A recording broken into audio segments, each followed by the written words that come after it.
Hello, everyone. I wanted to talk about this morbidity and mortality weekly report from the CDC, which was released on January 19th, 2022.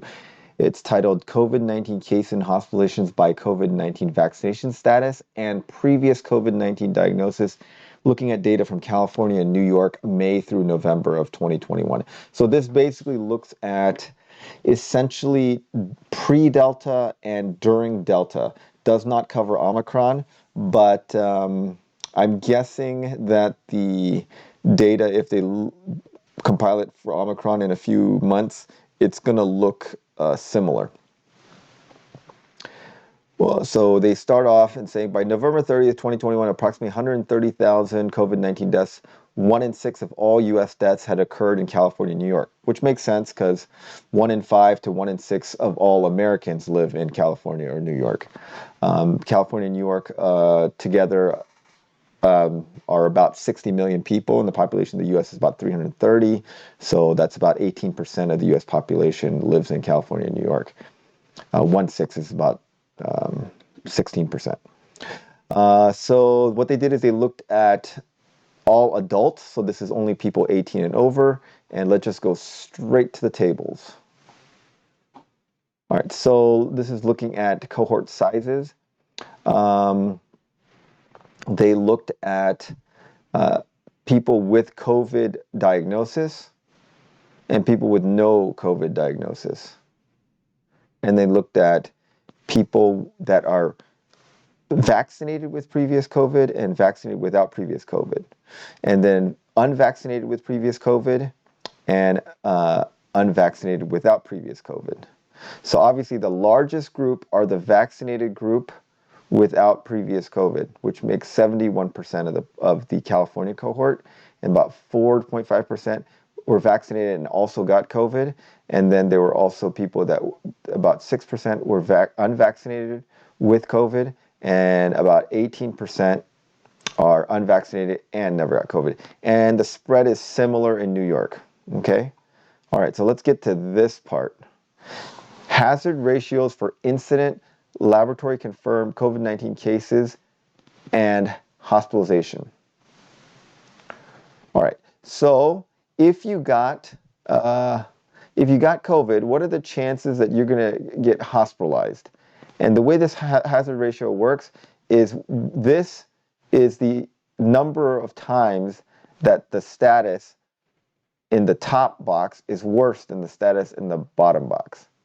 So basically, if you're unvaccinated and you have no previous COVID-19 diagnosis, you are 20 times more likely to go to the hospital than the person that's vaccinated and has no previous diagnosis.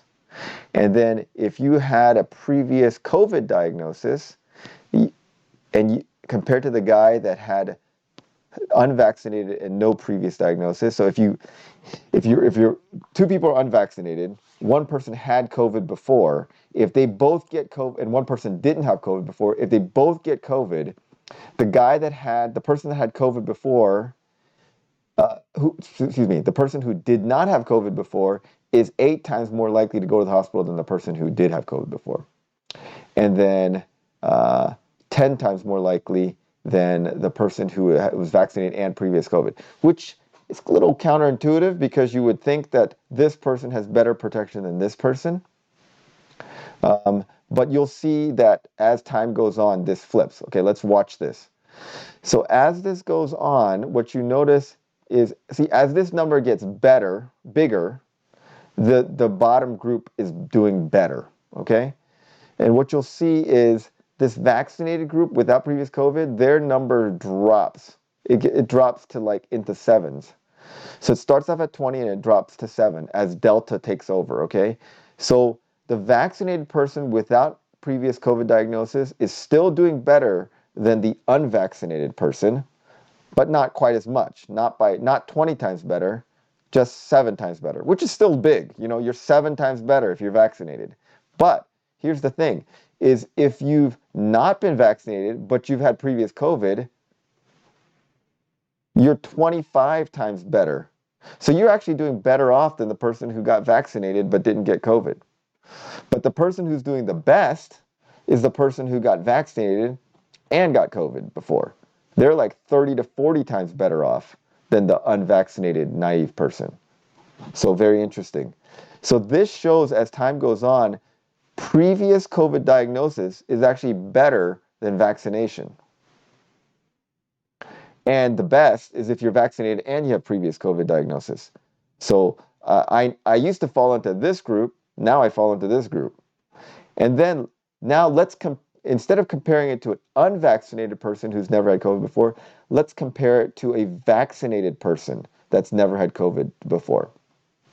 So the vaccinated person with no previous COVID compared to an unvaccinated person with previous COVID, initially the vaccinated person was doing better. See, the number is smaller than one. So which means that this person is doing better than this person.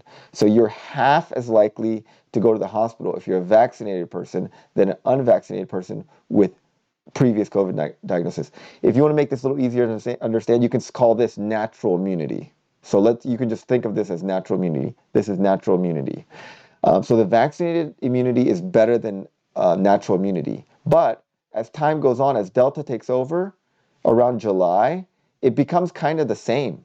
The vaccinated person and natural immunity are about the same. And then as time goes on, the natural immunity is actually 3 to 4 times better than a vaccinated person. And then this is vaccinated with natural immunity. That's the best. Yeah. That becomes like 5 to 6 times better. And the pattern repeats in New York. Oh, okay. So I'm doing this wrong. Sorry. This is for infections. And okay, so infections, this is for infections. Infections, you're protected a little more. Now let's look at hospitalizations. This is hospitalizations. So hospitalizations, initially, the vaccinated person, so here it is. Vaccinated person is doing real well. Let's look at how it goes. So it stays pretty good, but it drops off slightly to 20. And then the natural immunity starts off pretty bad and gets really good. And then natural immunity plus vaccination, really, really good. And then in terms of hospitalizations, the vaccination initially is better, then gets to be about the same, and then the natural immunity is better in terms of hospitalizations. So what this shows is I think it is high time that the United States recognize that natural immunity is actually a valid form of immunity. It protects you both from infections and from hospitalization better than just vaccination. And the best is if you're vaccinated and you got COVID. So this is the ideal situation. This kind of goes back to that video I made about super immunity that shows that if you've had both vaccination and natural immunity, that's given you the best shot. So several other countries have recognized that natural immunity is a valid way of giving you protection against COVID. So on their quote vaccination passports or their restrictions, they will accept previous diagnosis of COVID-19 as similar to vaccination. And this data from the CDC shows that it's actually natural immunity is a little bit better. It's like twice as good as just vaccination. And then vaccination plus previous diagnosis is even better than that. All right, so I will link this paper, this study, this data actually, and you guys can check it out on your own.